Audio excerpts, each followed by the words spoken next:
Aleluia. Eu quero trazer uma mensagem hoje, intitulada Passa de mim este cálice. Quem já ouviu essa frase? Se for possível, passa de mim esse cálice. Foi Jesus quem disse essa frase e nós vamos discorrer um pouquinho sobre ela. Nós estamos hoje num momento muito precioso. Domingo que vem, como foi avisado, é o nosso culto da ressurreição. Para mim é o culto mais gostoso do ano, sabia? 5 horas da manhã, eu imagino as mulheres, lá que a Bíblia diz que as mulheres, ainda de madrugada, ainda escuro, elas saíram apressadamente, foram ao túmulo de Jesus para levar as especiarias, e quando chegaram lá tiveram uma surpresa, o túmulo estava aberto, e anjos estavam lá e disseram para elas: vocês estão procurando entre os mortos quem está vivo? Ele não está aqui, ressuscitou. Então, de madrugada elas já tiveram a informação mais importante do universo, a ressurreição de Jesus. Então eu me imagino também aqui, ainda escuro, o sol ainda não nasceu e nós já estaremos adorando a Deus. É muito maravilhoso. Eu quero convidar você para incentivar a sua família para estar junto conosco nesse dia. Agora, sempre a gente faz o culto da ressurreição, mas nós pouco falamos do que aconteceu antes da ressurreição. Então hoje eu quero trazer um pouco sobre um assunto, falar um pouco sobre o que aconteceu naquela semana antes da crucificação de Jesus. Como foi, o que a Bíblia relata sobre aquilo. E até porque é uma mensagem que nós precisamos sempre trazer de volta. A mensagem da cruz, a mensagem da morte de Jesus, do sacrifício, da renúncia.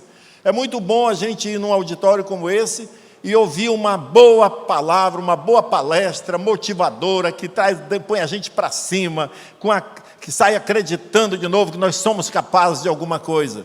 Mas não salva. Essa mensagem, ela no mínimo pode manter a gente um pouquinho mais animado, mas o que salva é a mensagem da cruz. Amém?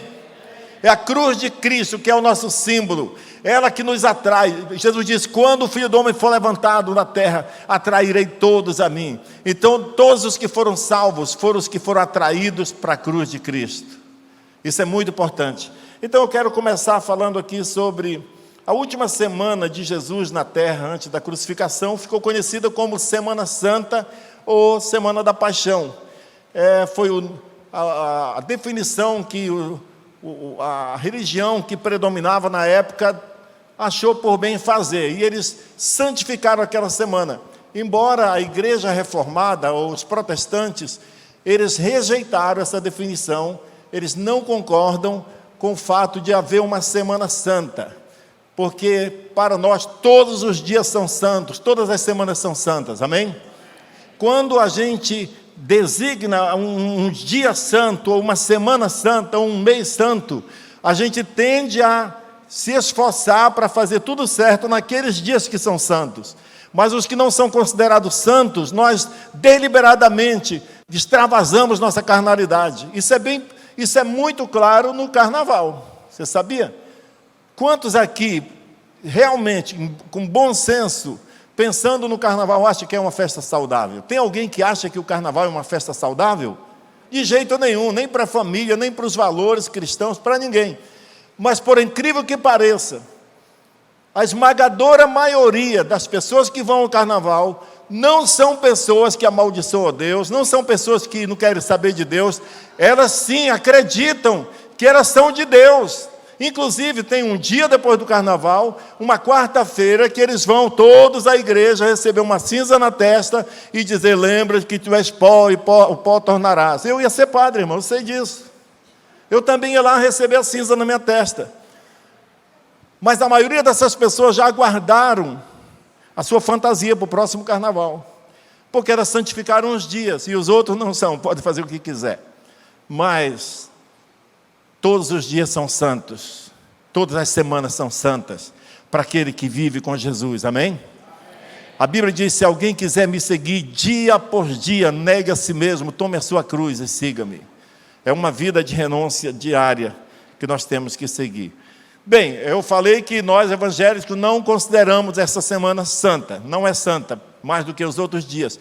Porém, é muito importante nós sabermos dos acontecimentos, dos eventos que aconteceram naquela semana a última semana de Jesus aqui na terra, antes da crucificação. Lembrando bem que depois da ressurreição ele ainda ficou 40 dias na terra. Mas antes da crucificação, aquela última semana, nós vamos ver aqui algumas coisas que aconteceram naqueles dias. Primeiro, Jesus havia desejado ansiosamente comer aquela Páscoa com seus discípulos.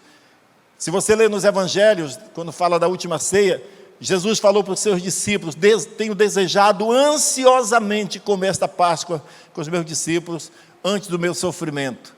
Porque em verdade vos digo que não comerei mais do fruto da videira, não beberei mais do fruto da videira, nem comerei esta ceia nunca mais, até o dia que ela se cumpra no reino de Deus. Jesus sabia que aquela era a última ceia dele aqui na terra. Então, por várias razões, ele estava ansioso. Lembrando bem que todos os anos Jesus celebrava a Páscoa com seus discípulos, com a família. Jesus era judeu, então a família dele observava o rito da Páscoa. A Páscoa remonta lá ao Egito, quando Moisés foi lá com o faraó e houve 10 pragas, e a 10ª praga foi a morte dos inocentes. E a única forma de faraó libertar o povo, deixar o povo sair da escravidão, foi quando o filho dele morreu, filho primogênito dele, e de todo o Egito. E o que causou o livramento do povo de Israel, que não houve nenhuma morte no acampamento do povo de Israel, foi o cordeiro que foi morto em cada casa, segundo a ordem de Deus. Deus tinha dito no 10º dia do mês de Nissan, cada homem, cada pai de família deve pegar um cordeiro do rebanho, no dia 10, leva para sua casa, e guarda ele, protege até o dia 14. E no dia 14 de Nissan, que era o dia da Páscoa, todos os cordeiros devem ser mortos, cada casa, e ninguém deve sair da casa. Leia essa história, é uma coisa linda, irmãos. E eles comiam aquele cordeiro assado, família reunida, ninguém podia sair da casa, e naquele dia o sangue do cordeiro foi passado nos umbrais das portas das casas, para que quando o anjo da morte viesse para matar os primogênitos dos egípcios, a Bíblia diz: quando eu ver o sangue, passarei por cima.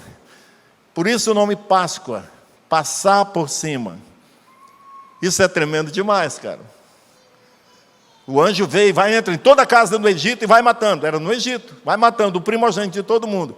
Mas na casa que tiver o sangue na porta, passa por cima. Naquela casa você não entra. Assim também, todos que estão debaixo do sangue de Jesus, a praga destruidora não pode entrar na sua casa. Você está salvo. A condenação não existe mais para você que está debaixo do sangue de Jesus. E Jesus agora estava celebrando essa Páscoa, que era uma comemoração por séculos e séculos. Os judeus faziam isso. Mas agora ele estava ansioso nessa Páscoa, exclusivamente naquela do ano 30 a 33, nesse período aí da nossa era. Aquela Páscoa para Jesus era muito importante. Jesus estava agora prestes a se tornar o Cordeiro de Deus, o Cordeiro que seria sacrificado em favor do seu povo, para tirar os pecados deles. Portanto, aquela seria a última Páscoa que ele celebraria aqui na terra. Então agora, em vez de apenas fazer uma comemoração em homenagem, em honra, em memória ao que Deus fez no passado, agora ele estava trazendo a si mesmo, entregando-se a si mesmo como aquele Cordeiro de Deus. Segundo ponto aqui, Jesus sabia que aquela ceia simbolizaria a dádiva do seu corpo. Ele sabia que naquele dia, tanto é que quando ele comeu com os discípulos, mas ele instituiu a ceia, ele pegou o pão e disse: isto é o meu corpo, pegou o vinho e falou: isto é meu sangue, e eu estou me doando hoje em favor de vocês. E é muito interessante que na ceia tem esses 3 pontos. Jesus se doou, disse: isto é meu corpo, isto é meu sangue. Ele disse: façam isso em memória de mim, até que eu venha. Então, hoje eu estou falando sobre esse cálice, que é a renúncia de se entregar, de se doar. Domingo que vem vai ser a nossa celebração da Páscoa. Eu quero falar sobre as memórias que nós temos da ressurreição, do que Jesus fez na cruz antes da ressurreição. E no terceiro domingo, dia 16, vamos falar sobre até que ele venha, ou seja, vamos falar sobre a volta de Jesus. Vai ser muito maravilhoso, é um ciclo que nós estamos fechando. Agora, o terceiro ponto aqui é: por que Jesus estava ansioso por aquela ceia? Esta ceia pascal olhava com expectativa a ceia das bodas do Cordeiro no céu. Jesus estava imaginando agora, essa é a última Páscoa, mas a partir de agora, vai começar, nós vamos aguardar o momento em que todo o rebanho de Deus do mundo inteiro está se reunindo para aquele dia participarmos das bodas do Cordeiro no céu. Olha o que diz aqui em Apocalipse capítulo 19, versículo 9, parte B. Bem-aventurados aqueles que são chamados à ceia das bodas do Cordeiro. Amém? Esses são os crentes que pertencem à sua amada noiva, a igreja, os que foram chamados pelo Evangelho da Graça. Irmãos, todos nós aqui, que seguimos Jesus, que entregamos nossa vida para Jesus, você não foi salvo por causa dos seus pais, nem dos seus amigos, ou da sua igreja, ou do seu pastor, e religião nenhuma salva, até mesmo se você for muito fiel numa igreja, mas se você não tiver sido chamado por Deus, um chamado espiritual, que só o Espírito Santo que faz dentro de você, nada feito. Eu não posso salvar meus filhos, eu não posso salvar minha esposa, meus filhos nasceram, eu já era pastor, todos eles, mas todos eles precisaram tomar a decisão, e eu não poderia determinar o dia que eles seriam salvos. A salvação só acontece quando cada um recebe o chamado no coração. Aqui nessa igreja, na nossa igreja, tinha um homem que ele congregava fielmente, mas ele não era crente. Ele dava o dízimo, ele sentava bem ali perto de onde o Jay está, faz assim, Jay, bem ali perto do Jay. E ele prestava tanta atenção no culto que ele ficava assim, ó. É tudo que um pregador gosta, ele está pregando, ele fica triste quando vê alguns irmãos no celular. Hoje em dia a gente acredita que eles estão anotando a mensagem, né? A gente fica mais feliz. Mas quando está assim, parece que não está prestando atenção, mas quando você está dizendo assim, amém, amém, a gente diz, meu Deus, estão recebendo a palavra. Aquele homem ficava assim, prestando atenção. Ele congregou aqui por muitos anos, mas eu estou botando por baixo, só para não errar, mais de 5 anos com certeza, super fiel. E eu chegava com ele e dizia, falava o plano de salvação, meu irmão, você precisa entregar a vida para Jesus, você precisa se preparar para a vida eterna, só Jesus que salva, a igreja não salva. E dizia, eu sei, pastor, mas não chegou minha vez ainda, não está na hora, vai chegar a minha hora. Eu dizia, tá bom, fica por aí então, vai ficando, mas não deixa de vir, pelo menos vem. E ele ficou vindo. Teve um dia que eu estava na frente da minha casa, ele ia passando e parou para falar comigo. Aí eu chamei ele para o canto, assim, eu disse para ele, irmão, deixa eu te falar uma coisa, não tem pecado nenhum que possa impedir você de ser salvo, se você receber Jesus como Senhor da sua vida. Deixa eu te falar uma coisa, eu não sei se é o seu caso, mas talvez, eu sei que tem pessoas que dizem assim, enquanto eu não mudar de vida, eu não vou me entregar a Jesus, porque é muito sério, e eu tenho medo de não dar conta. Então, se esse for o seu caso, deixa eu te falar uma coisa, Jesus pagou pelos seus pecados, é Ele que vai te libertar, é Ele que vai te salvar, você está na hora de entregar a sua vida para Jesus, meu irmão. Esse pastor, já estou pensando nisso, por esses dias eu vou fazer isso. Um dia ele chamou a gente e falou, eu quero entregar a vida para Jesus hoje. E sabe o que aconteceu? Ele está no céu agora, já foi para a glória. Já pensou se ele entrega a vida para Jesus? Se ele morre sem entregar a vida para Jesus, e aí chega lá, só brincando, diante de São Pedro, e diz, não, teu nome não está aqui não, mas eu era da Igreja da Paz. Disse, mas a Igreja da Paz não salva ninguém, o que salva é ter Jesus no coração, né? Mas a salvação é um presente que Deus dá para aqueles que são chamados por Ele. E Jesus disse, o texto aqui diz assim, bem-aventurados os que são chamados para as bodas do Cordeiro. Quantos aqui já nasceram de novo, entregaram a sua vida para Jesus e sabem que você tem Jesus no coração? Levante a mão assim. Aleluia. Então nós vamos naquele dia no chamado da trombeta, param, nós vamos subir e vamos estar com Jesus para sempre, amém? Vamos participar daquele banquete. Então, depois daquela ceia, daquela quinta-feira, terminou a ceia, aconteceu algo muito interessante. Em Mateus 26, 30 diz assim, e tendo cantado um hino, saíram para o Monte das Oliveiras.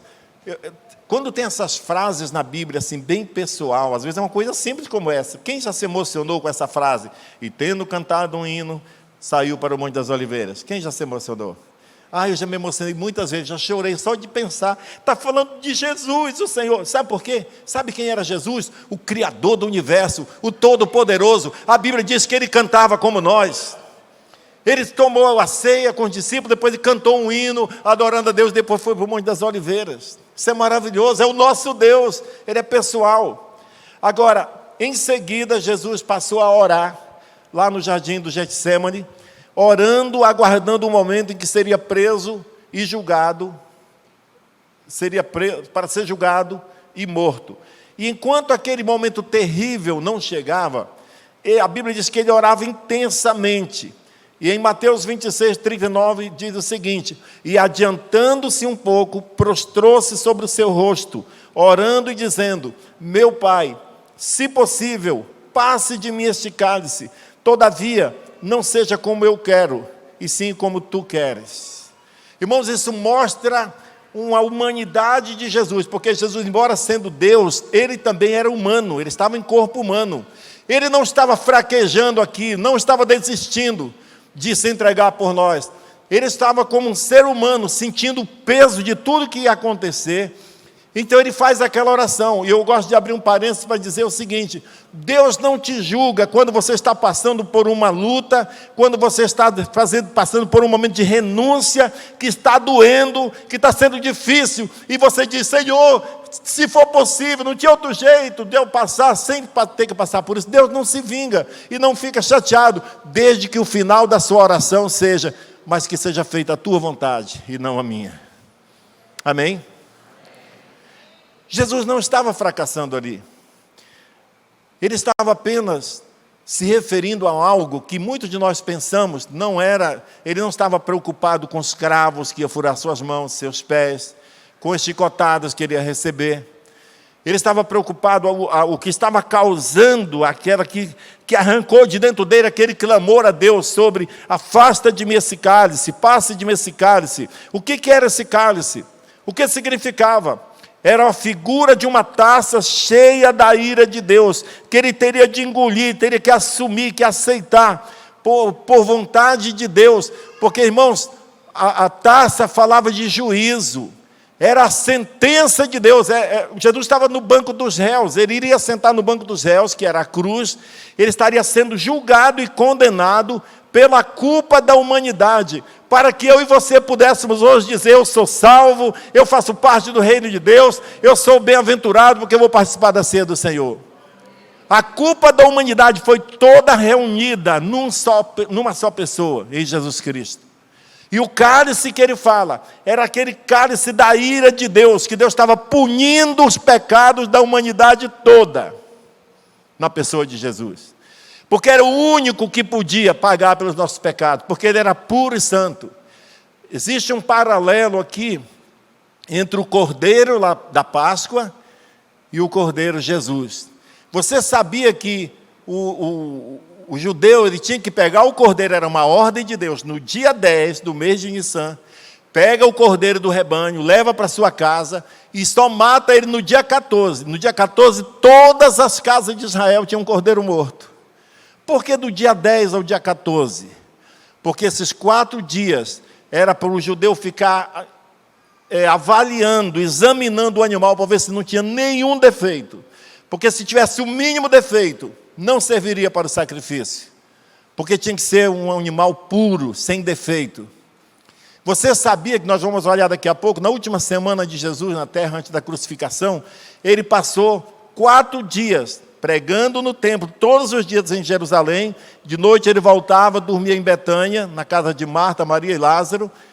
E no dia seguinte voltava para o templo e ele estava sendo confrontado pelos líderes religiosos que faziam perguntas, faziam perguntas para pegar ele em alguma falha. E no final, no dia do seu julgamento, ele disse: quem pode me acusar de pecado? Acharam alguma falha em mim? Não, eu estava no templo todos os dias com vocês, e vocês não acharam nenhuma falha em mim. Então eu sirvo para ser o Cordeiro de Deus, eu passo para ser agora o Salvador do mundo, amém? Aí o Satanás não podia requerer nada, porque Jesus cumpriu toda a justiça. Isso é muito interessante, é uma história linda para você se debruçar e querer entender isso, porque é muito maravilhoso. Agora, quando esse Jesus disse: Pai, se for possível, afasta de mim o cálice, contudo seja feita a tua vontade, não a minha, algumas pessoas pensam que Jesus estava fraquejando. Mas não, deixa eu te dar uma característica de quem era a pessoa de Jesus. Em Hebreus, no capítulo 1, diz assim: quando Deus enviou o seu Filho ao mundo, Ele deu uma ordem no céu e disse que todos os anjos de Deus o adorem.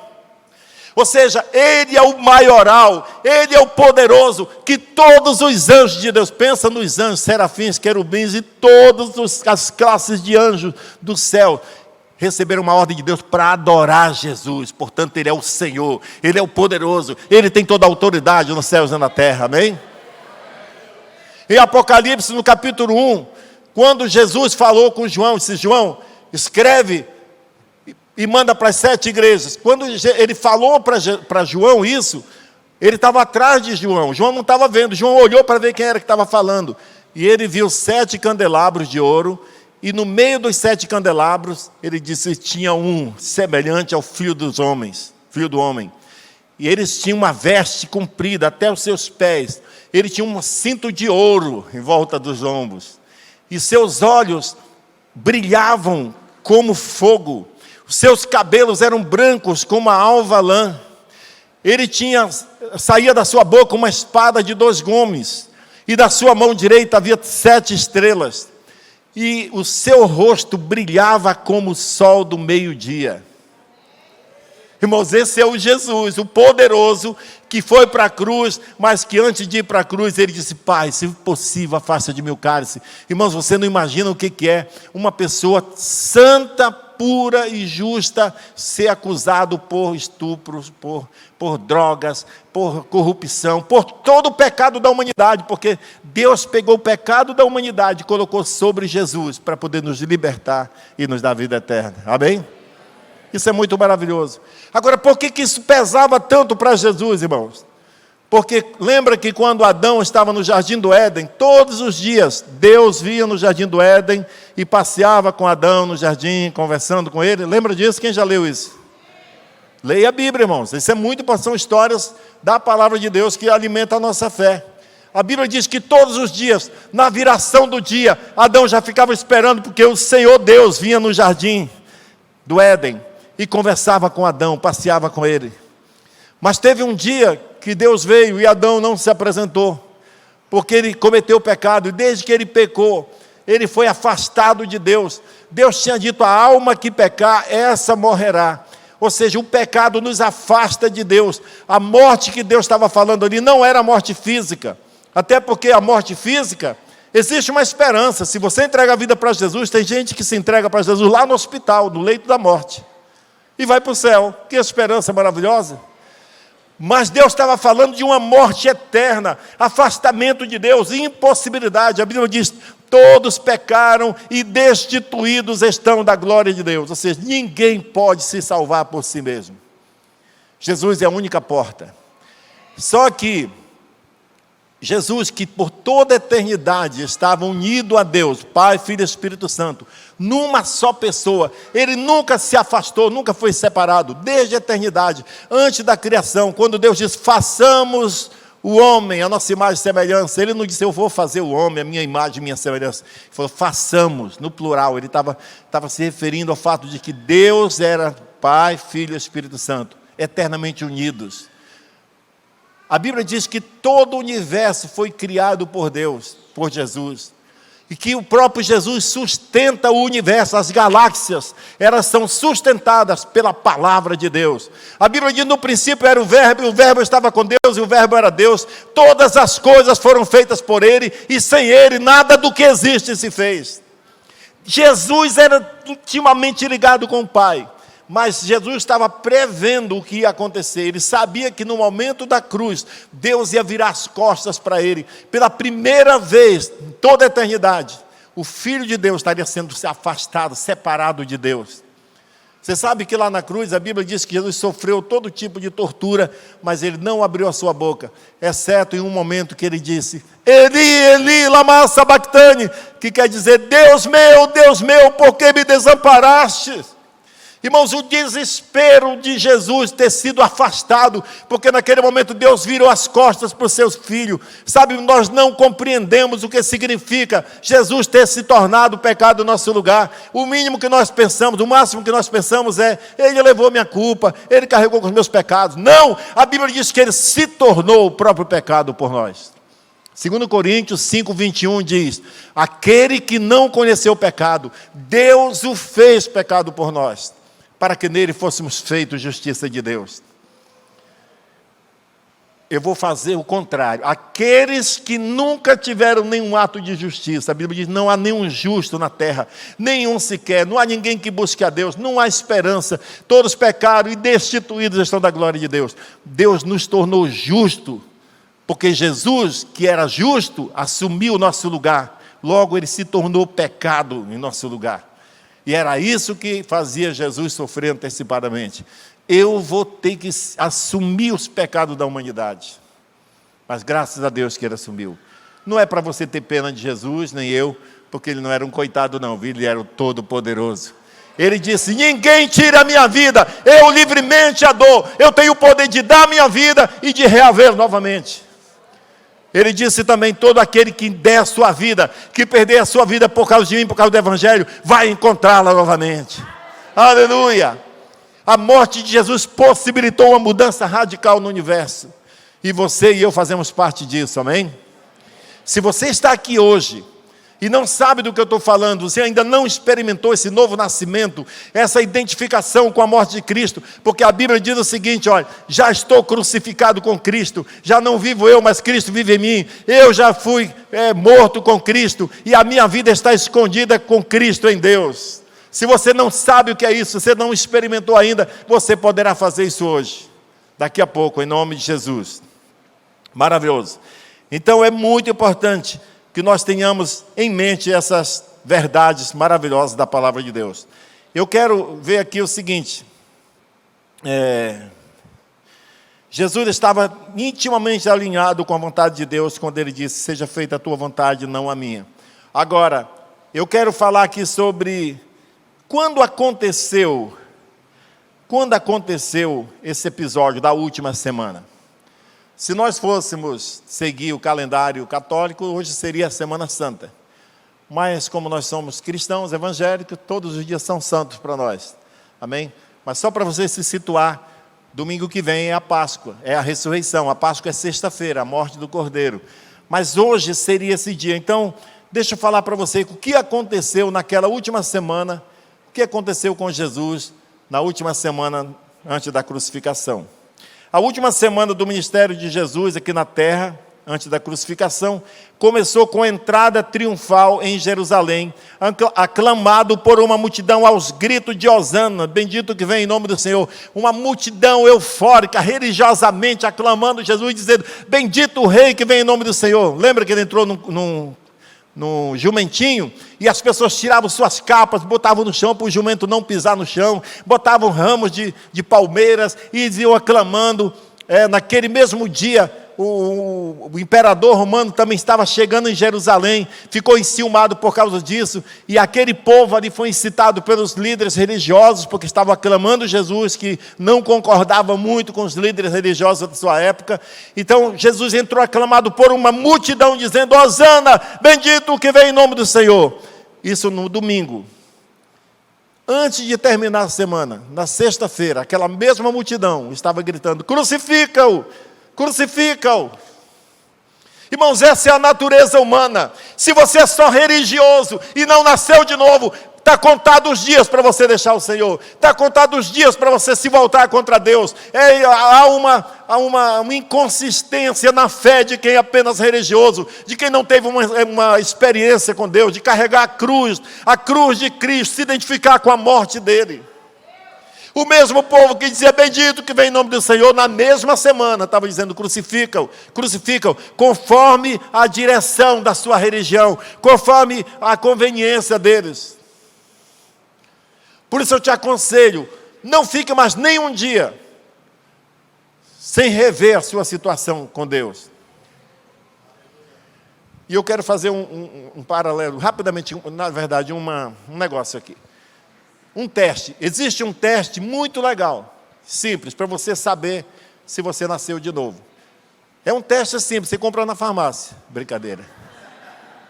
É brincadeira. No outro domingo, no dia 16, eu vou pregar sobre a volta de Jesus. Quando você pensa na volta de Jesus... você já ouviu falar no relógio do Apocalipse? Que os cientistas inventaram? Quem já viu? Na internet. Vocês estão ligados. Pois é. É uma coisa humana, mas era bom a gente olhar lá. Quem não conhece muito a Bíblia, conheça pelo menos o relógio do Apocalipse, dos cientistas. Os cientistas se baseiam no momento que a Terra está mais... A situação das nações estão em risco de uma guerra nuclear. Quando eles dizem assim, olha, o negócio está tão perigoso que o relógio do Apocalipse eles adiantaram, parece que está faltando 90 minutos para meia-noite, né? Não era isso que estava? 90 segundos. Quando você ouve falar na volta de Jesus ou no Apocalipse, você fica todo arrepiado. Ai, meu Deus, nem vou hoje porque eu não quero ouvir. Eu não gosto dessa mensagem, não. É um teste. Se converta. Porque aqueles que nasceram de novo, quando eles falam assim, a volta de Jesus, a trombeta vai tocar, parã, parã, parã. Eles dizem, meu Deus, está chegando a hora da nossa vitória, aleluia, eu estou presente lá. Porque não tem nada nesse mundo, sabe? Não tem nada nesse mundo que seja tão precioso como o nosso encontro com o Senhor. Se você está vivendo o melhor ano da sua vida, talvez você ganhou uma promoção que você sonhava, talvez você passou naquele concurso que você amava, talvez você ganhou na Mega Sena, sei lá, talvez você está vivendo um momento melhor da sua vida aqui na terra. E se você falar da volta de Jesus, que vai chegar amanhã, e você nem vai poder usar o dinheiro que você ganhou da Mega Sena, porque Jesus vai voltar, você fica mais alegre com a volta de Jesus, aí eu digo, você é salvo mesmo. Porque quando você tem Jesus no coração de verdade, a nossa maior esperança é a volta dele. Os primeiros cristãos, os cristãos do primeiro século se cumprimentavam assim, Maranata, Maranata. Eles conversavam, encontravam com o Jay ali. Ô Jay, tudo bem? Como é que está a melancia? Tá bom, tá. Já vai Jay, já vou, tá. Então, Maranata. Venha logo, Senhor Jesus. Maranata quer dizer, vem depressa. Vem logo, Jesus. Eu estou aguardando Jesus. Aleluia. Isso é muito maravilhoso. Agora, tudo indica que aquela semana Jesus passou a maior parte do seu tempo ensinando no templo em Jerusalém. E à noite ele voltava para Betânia, para a casa de Marta, Maria, que eram duas irmãs de Lázaro. E ele ficou na casa de Lázaro com Marta e Maria esses dias. E ele ia toda manhã para Jerusalém, era 6 quilômetros de distância aproximadamente, e voltava no fim do dia para Betânia.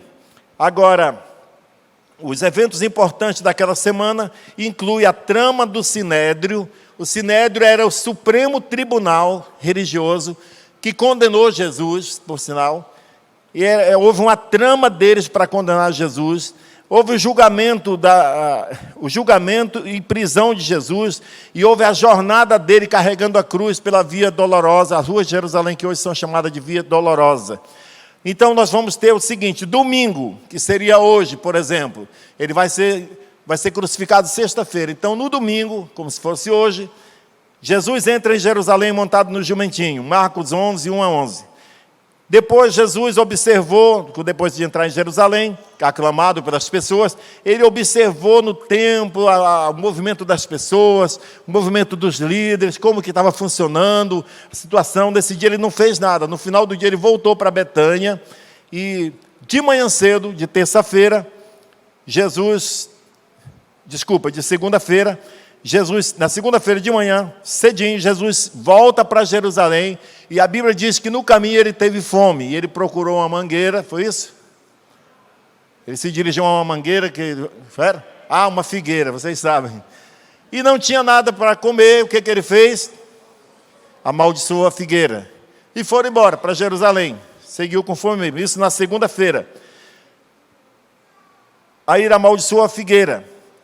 Chegando em Jerusalém, entrou no templo, ele purificou o templo. O templo estava cheio de pessoas vendendo, fazendo negócio no templo. Ele pegou um chicote de corda e saiu lambando aqueles caras, seus bandidos, sai daqui, essa casa é a casa de oração, não é casa de negócio. E saiu fazendo toda aquela purificação. A Bíblia diz que ele soltou os animais, porque eles vendiam animais por sacrifícios.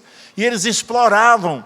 E eles faziam corrupção ali dentro. E tinha trocadores de dinheiro. E não tinha Pix. Então tudo era moeda. E era moeda de metal. A Bíblia diz que ele virou as mesas dos cambistas. As moedas se espalhou pelo meio das cadeiras. Para não achar foi a coisa mais difícil. Então foi muito difícil a situação naquele dia. Jesus se revoltou. Purificação do templo.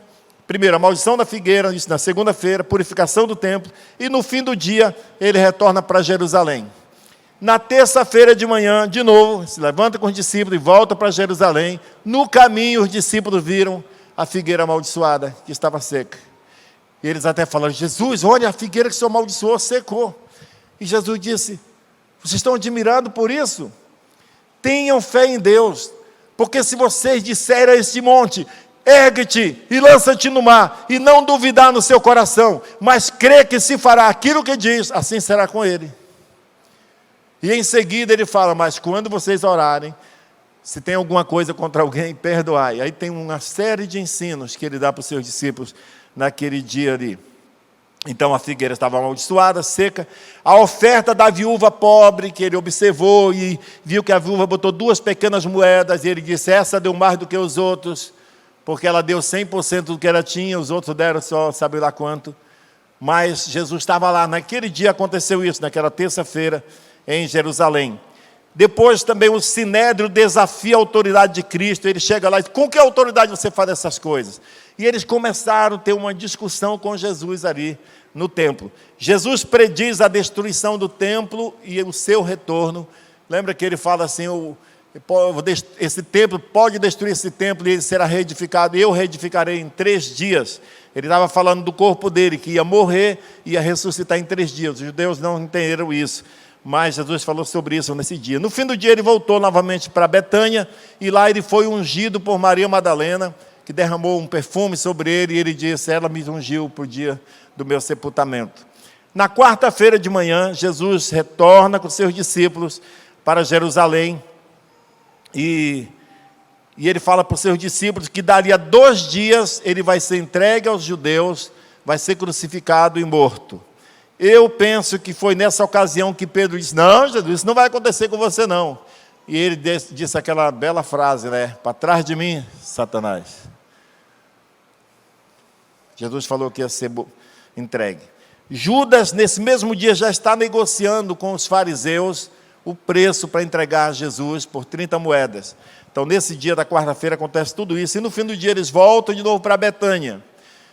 Na quinta-feira de manhã, Jesus com seus discípulos de novo voltam. Isso era a pé, não tinha Uber, era 6 quilômetros. Volta para Jerusalém. Quando já estavam assentados para comer na Páscoa, no jantar da Páscoa, Jesus disse aos 12 que o traidor estava entre eles. Olha o que diz aqui, Lucas 22, 21. Eles já estavam à mesa, e Jesus disse: vejam, o traidor está aqui, sentado comigo à mesa. Você já pensou um momento? O Filho de Deus, que passou toda a sua vida fazendo bem, curando as pessoas, ressuscitando mortos, alimentando os necessitados, e na ceia mais importante da vida dele, a última Páscoa, que ele está tão ansioso por essa Páscoa, ele vai ter que falar que aqui na mesa comigo sentado está o traidor. Isso aconteceu naquela quinta-feira, na última ceia dele. Nessa mesma ceia, Jesus lava os pés dos seus discípulos, dando um sinal de humildade e de serviço ao próximo. Jesus também celebra a Páscoa comendo com seus discípulos nessa ocasião, e aí ele institui a Santa Ceia, que é a Santa Ceia com pão e vinho, que a partir dali substituiria a Páscoa para os cristãos que não precisam matar mais o animal e o cordeiro, mas aquela santa ceia que eles façam isso em memória de mim. Agora vocês não vão mais ter que matar um cordeiro, vocês vão pegar o pão e o vinho, porque esse pão e esse vinho vai ser o meu corpo e o meu sangue que vão ser entregues na cruz por vocês. Depois de orar com seus discípulos, Jesus é traído por Judas no Getsemane. Agora, irmãos, quando Jesus está lá no Getsemane ainda e Judas chegou com os guardas romanos, todos armados, para prender Jesus. Eles chegaram perto de Jesus, Jesus perguntou: quem vocês estão procurando? E eles falaram: a Jesus de Nazaré. E ele: sou eu. E ele, caiu desmaiado no chão. Os guardas romanos, irmão, não era a Guarda Nacional do Brasil, não. Os guardas romanos eram homens sem coração, homens quase que um robô, treinado para matar. Eles entravam naqueles países, ele prendia os reis em corrente e levava acorrentado para Roma. Eram homens que faziam, era uma diversão para eles. Eles eram poderosos. Mas quando Jesus disse: sou eu, eles caíram desmaiados. Tão grande era o poder do nome de Jesus. Amém? Esse Jesus poderia se livrar da cruz. Ele não precisava, se ele não quisesse, ele não teria morrido na cruz. Ele deu a vida dele, porque ele quis, para obedecer a Deus, porque disso dependia a nossa salvação. Então, na sexta-feira, cedo ainda, Jesus é interrogado por Anás, o ex-sumo sacerdote. Pedro nega Jesus 3 vezes, enquanto Jesus está sendo julgado. Jesus é formalmente condenado pelo Sinédrio, os líderes religiosos. Judas comete suicídio, ele compra, quando ele vê que Jesus foi condenado, cai a ficha, ele pega o dinheiro, compra um terreno e se enforca lá e morre. O julgamento de Jesus perante Pilatos acontece na sexta-feira. Jesus é formalmente sentenciado à morte por Pilatos. Às 9 horas da manhã, Jesus é crucificado entre 2 ladrões, 9 horas da manhã.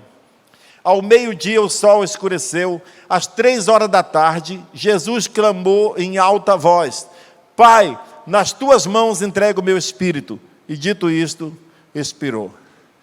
O véu do santuário se rasgou de alto a baixo, houve terremotos, e a Bíblia diz que as pedras se racharam, as montanhas se fenderam, muitos que estavam nas sepulturas saíram, foram vistos andando em Jerusalém, e assim por diante. Jesus foi sepultado antes do pôr do sol, no túmulo que foi cedido por José de Arimateia. Durante todo aquele sábado, o corpo de Jesus permaneceu no túmulo, sepultado. Seu túmulo foi atentamente vigiado por um destacamento da guarda romana. Então, eu quero parar essa história aqui, com Jesus no túmulo, embora ele já ressuscitou.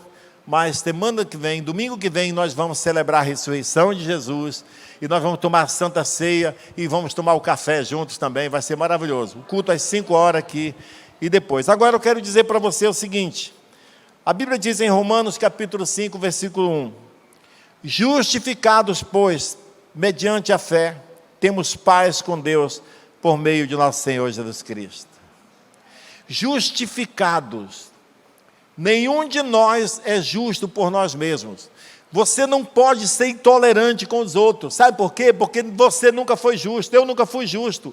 Nós fomos justificados pela fé, mediante a fé, por Cristo Jesus. Nós temos paz com Deus agora, porque Jesus nos justificou. Irmãos, quando você, depois de crente, você comete algum erro de novo, e você se arrepende, a Bíblia diz, se confessarmos nossos pecados, Deus é fiel e justo para nos perdoar os pecados, e nos purificar de toda injustiça. Quando o diabo te acusa dizendo, está vendo? Ele errou de novo, ele não tem direito mais de continuar como filho. Sabe, a Bíblia diz que o sangue de Jesus está como propiciação diante do trono de Deus.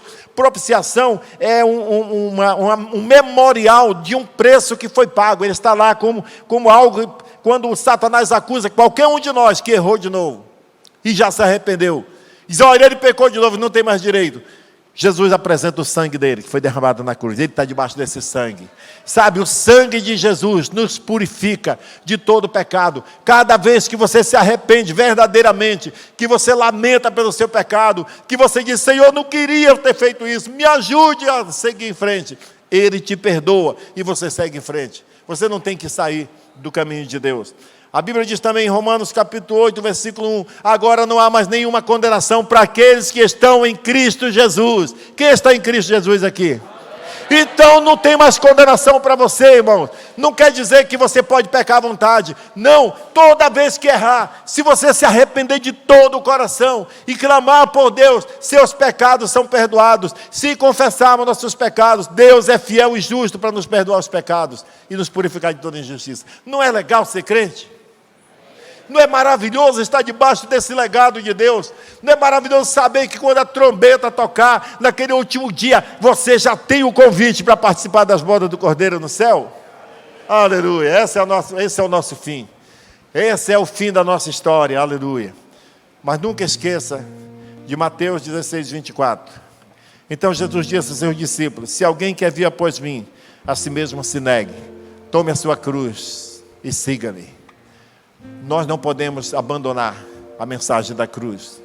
Nós não podemos, de maneira nenhuma, nos modernizar ao ponto de não precisar mais da cruz. O ser humano vai depender da cruz para seguir em frente. Para chegar na vida eterna, nós precisamos tomar a nossa cruz dia após dia. A cruz da renúncia, de continuar fiel a Deus, de continuar seguindo, de não abandonar o caminho de Deus, de continuar perdoando uns aos outros. Nós não podemos ser legalistas. O legalista, ele não tolera o erro dos outros, porque ele pensa que ele é correto e justo. E ele sofre por causa disso, porque ele acha que ele tem que ser justo a todo custo. Irmãos, o sangue de Jesus, seu Filho, nos purifica de todo pecado. Se você clamar por Jesus, Ele te manterá firme no caminho. Amém, irmãos? Eu quero convidar você para agora ficar em pé. Enquanto nós cantamos essa canção,